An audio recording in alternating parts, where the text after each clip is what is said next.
புரட்டாசி மாதம் 2வது சனிக்கிழமையான இன்று திருப்பதியில் ஏழுமலையானை தரிசிக்க திரளான பக்தர்கள் குவிந்திருக்கின்றனர்.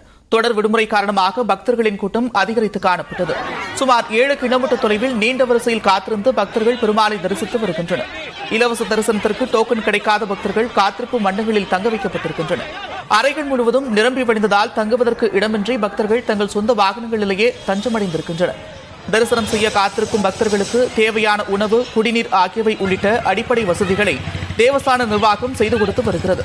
தொடர் விடுமுறையால் அடுத்த 2 நாட்களுக்கு இதே நிலை நீடிக்கும் என்று எதிர்பார்க்கப்படுகிறது.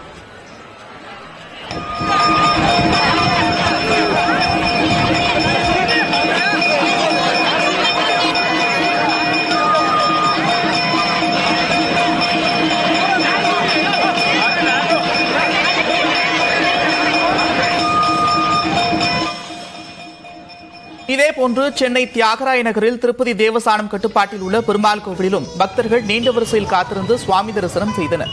சென்னை மட்டுமின்றி பல்வேறு ஊர்களிலிருந்தும் பக்தர்கள் வந்திருந்தனர்.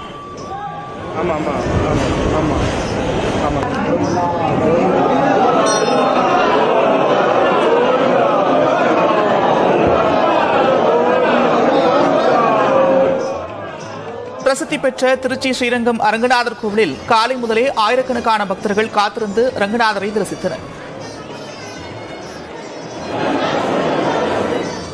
வேலூரில் உள்ள ஸ்ரீ ஜலகண்டேஸ்வரர் ஆலயத்தில் உள்ள வெங்கடேச பெருமாளுக்கு சிறப்பு அபிஷேகங்கள் செய்து துளசி மாலைகள், மலர்களால் சிறப்பு அலங்காரம் செய்து வெள்ளிக்கலசம் அணிவிக்கப்பட்டது. அதனைத் தொடர்ந்து பக்தர்கள் நீண்ட வரிசையில் காத்திருந்து பெருமாளை தரிசனம் செய்தனர்.